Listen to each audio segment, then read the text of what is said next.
Welcome to Photography Club with Andrew Link. This week we're looking at low light photography. The first thing you'll want to realize about low light photography is just how important negative space is. Most of the frame should be black, or at most a very dim color. You want to give your subject room to breathe, and you also want to create a sense of hunger, yearning, even desperation in your viewer, so they'll be eager to study your subject. It's important that you keep your foreground and your background as simple as possible, or even keep them completely empty. The actual subject of your photo should be simple and cleanly, if sparsely lit. Don't be afraid to hide details. Try lighting your subject from several different angles to find the most captivating combination of illuminated lines and hidden shadows. And don't be afraid to experiment with the different results that you'll get from using soft, diffused light or a bright, direct spotlight. Using lights of different colors can also dramatically change the mood of your photo. Even using lights of 2 or 3 different colors at the same time. But remember to keep them sparse. This is about minimal light with lots of negative space. There are several important techniques to remember when taking a low light photo. You'll probably want to keep your ISO low. Try to stay below 1000, or you'll risk sensor noise and grain creeping into your photo. Keeping that sensitivity so low means that you'll need longer exposures. So make sure that you use a tripod or a table or some other means of keeping your camera steady. Alternatively, you might want to experiment with artistically blurred photos.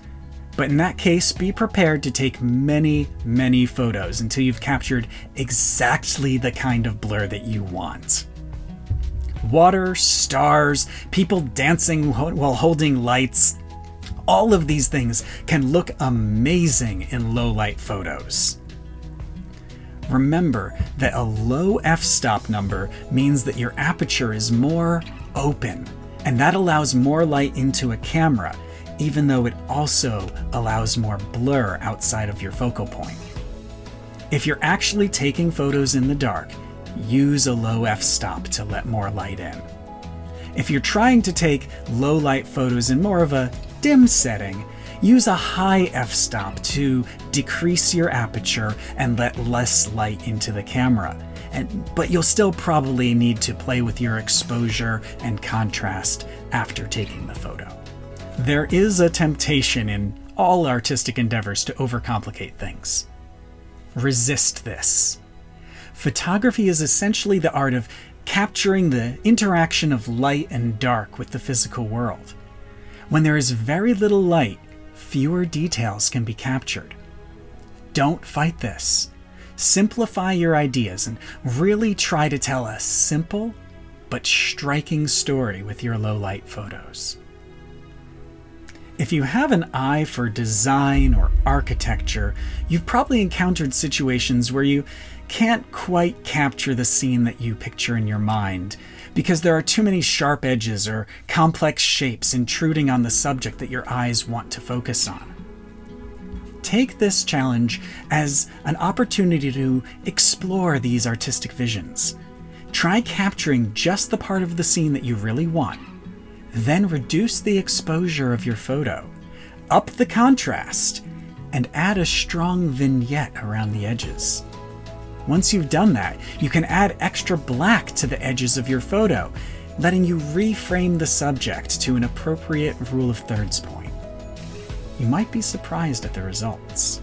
Take this as your challenge to explore other options for your photography. Search the web to learn more about stellar photography, or light trails, or super long exposures. You may find yourself capturing photos that appear as bright as day, even though they've been taken in the dark of night, using exposure times of a minute or more. Most SLR and mirrorless cameras will have settings that allow you to do this kind of long exposure photography. You can also check the App Store on your phone for long exposure or light trail camera apps, and you may find some amazing free or inexpensive apps that will enable you to capture light trails or long exposure photos while keeping the ISO on your phone camera at a very low setting. And I bet you'll be surprised at the awesome photos that you're able to take.